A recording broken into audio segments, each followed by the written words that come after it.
జనసేన అధినేత పవన్ కళ్యాణ్ గారికి ఏంటో అది అజ్ఞానమనాలో పిచ్చనాలో అది పీక్కి చేరుతున్నట్లుగా ఉంది.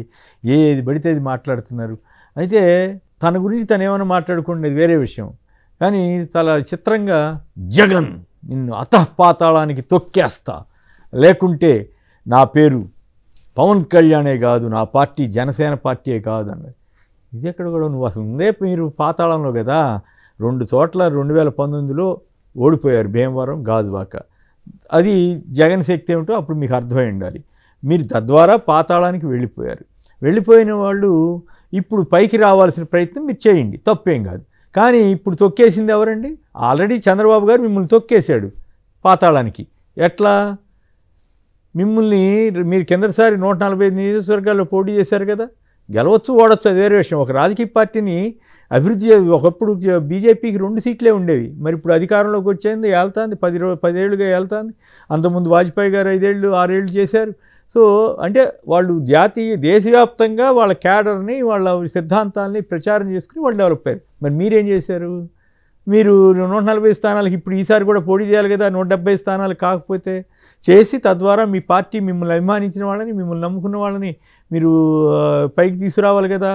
అది వదిలేసి చంద్రబాబు గారి దగ్గర ఊడిగం చేయటం, ఆయనకి తెలుగుదేశానికి అనుబంధ పార్టీగా మారిపోవటం, వాళ్ళకి భయం చేయటం, ఇదేంది?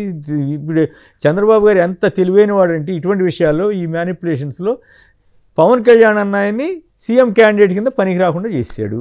ఆయనే చెప్పేసి ఆయనతోటి చెప్పించాడు పైగా నేను పనికిరానని. ఆయన కొడుకేమో కుదరదు పొమ్మన్నాడు, ఈయనేమో నేను పనికిరానని ఈయనే ఒప్పుకున్నాడు. సో అక్కడ ఒక దెబ్బ కొట్టారు. 2 కనీసం డిప్యూటీ చీఫ్ మినిస్టర్ కూడా ఆలోచిస్తాం పొమ్మన్నారు, అయినా మీరేం సిగ్గుపడలేదు, బాధపడలేదు. 21 సీట్లు అన్నారు, ఎన్ని ఇచ్చారు? 24.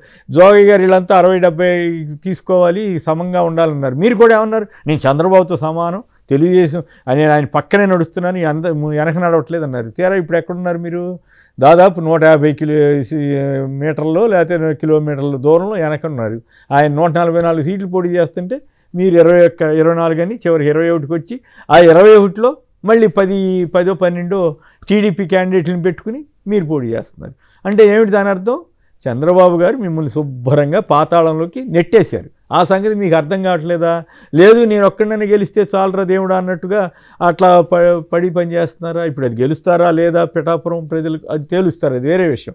అప్పుడు అసలు పాతాళానికి తొక్కేస్తానంటే మిమ్మల్ని ఆల్రెడీ చంద్రబాబు గారు తొక్కేశారన్న సంగతి మీకు అర్థం కావట్లా. ఇక రకరకాల అబద్ధాలు, ఎందుకు ఇన్ని అబద్ధాలు ఆడుతున్నాడో నాకు అర్థం కావట్లా. తుని రైలు తగలబెట్టింది వైసీపీ వాళ్ళంట, వైకాపా కుట్రంట. మరి అప్పుడు చంద్రబాబు గారే కదా అధికారంలో ఉంది, వైసీపీ వాళ్ళని ఎవరిని అరెస్ట్ చేయలేదే. కాపు ఉద్యమ నేతలను ఎందుకు అరెస్ట్ చేశారు? రాయలసీమ వాళ్ళని ఆయన కూడా అన్నాడు ఇట్లాగే. అన్న తర్వాత ఏం చేశారు? రాయలసీమ కడప నుంచి వచ్చారు, పులివెందు నుంచి వచ్చారని చాలా అవమానకరంగా మాట్లాడారు ఓ పక్క రైలు తగలబడుతుంటే. మరి తర్వాత ఎవరిని అరెస్ట్ చేశారు? కాపు ఉద్యమ నాయకుల్ని, తూర్పుగోదావరి జిల్లా వాళ్ళని, వెస్ట్ గోదావరి వాళ్ళని అరెస్ట్ చేశారు మోస్ట్ ఆఫ్ దెమ్. మరి ఎందుకు? మరి కరుణాకర్ రెడ్డి, చంద్రశేఖర్ రెడ్డి అని అంటున్నారు, వాళ్ళ మీద ఏమి అసలు కేసే రాలేదు కదా. వాళ్ళని పిలిచి ఎంక్వైరీ చేశారు, ఏం అవ్వలేదు కదా. వాళ్ళ దగ్గర ఆధారాలు ఉంటే చెప్పాలి కదా. ముద్రగడ పద్మనాభం గారిని అంత నీచంగా చంద్రబాబు ప్రభుత్వం వ్యవహరిస్తే ఆయన పట్ల, ఆయన కుటుంబం పట్ల అంత నీచంగా మాట్లాడితే కనీసం ఇప్పటికి కూడా సానుభూతి చెప్పకపోగా పైగా ఆయన్ని పట్టుకుని ఏదో మాట్లాడుతావు. ఏంది ఇది? అర్థమే కావట్లేదు. ఇక చిరంజీవి గారి కంటే అవమానం జరిగిందట. ఇన్ని అబద్ధాలు. చంద్రబాబు గారికి అబద్ధాలు ఆడటంలో చాలా స్పెషాలిటీ ఉందంటారు. ఆయనకి డిపాజిట్ రానివ్వకుండా పవన్ కళ్యాణ్ గారు అబద్ధాలు ఆడుతున్నట్లుగా ఉంది. చంద్రబాబు గారు డిపాజిట్ రాకుండా చేయటం ద్వారా నీకు వచ్చే ప్రయోజనం ఏంది?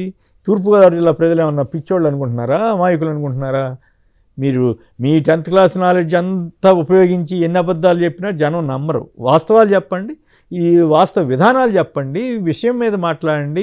అది లేకుండా అన్ని అబద్ధాలే. టైటిలింగ్ యాక్ట్ పేరు మీద అబద్ధం చెప్పటం, భూములు లాగేసుకుంటారని చెప్పటం, అది చెప్పటం, ఇది చెప్పటం, రోడ్డు మీద లాగుతారు.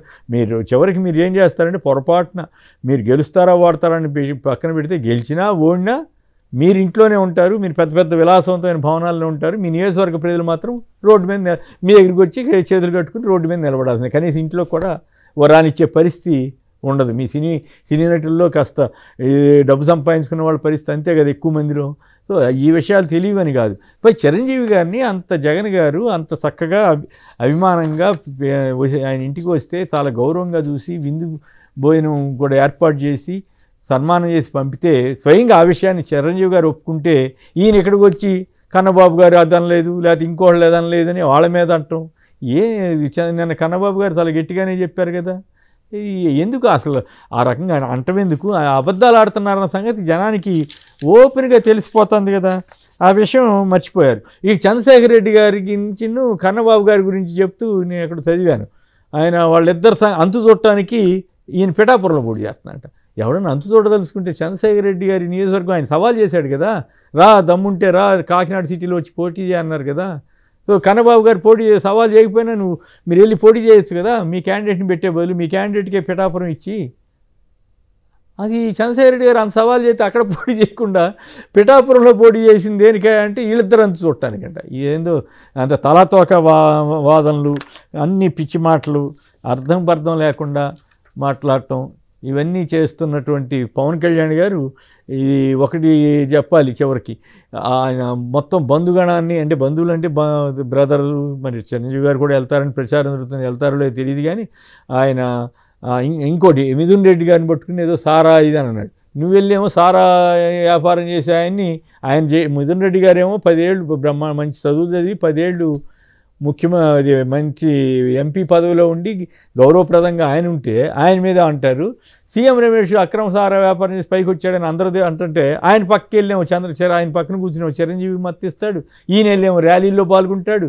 అసలు మాట్లాడటానికి మనం ఏం చేస్తున్నాము ఏమిటనే దాని మీద కూడా ఉండాలి కదా. అవన్నీ విస్మరించేసి చివరికి బంధుమిత్రుల్ని కొంతమంది నాగబాబు గారిని వాళ్ళు కూడా ప్రచారానికి చేస్తున్నట్టున్నారు. వరుణ్ తేజ్ అన్న ఆయన వెళ్ళారంట.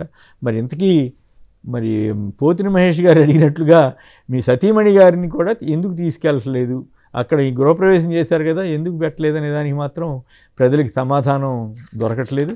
కాబట్టి అయితే పవన్ కళ్యాణ్ గారు మీరు సినిమాల్లో ఎన్ని డైలాగులు అని చెప్పండి, కానీ ప్రజా జీవితంలోకి వచ్చిన తర్వాత ఆ డైలాగులే పరమావధి అని, ఆ డైలాగులతోటే రాజకీయాలు చేయొచ్చు అనుకుని మీరు భ్రమపడితే మీరు ఇప్పటికే 2 చోట్ల ఓడిపోయి ఉన్నారు.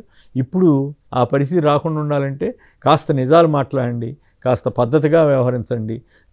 ఇదేదో మీ మీద నాకు ఏమి మీతో నాకు సంబంధ బాంధవ్యాలు లేవు, మీకు అసలు మీరు బాగుండాలని చెబుతున్నాను.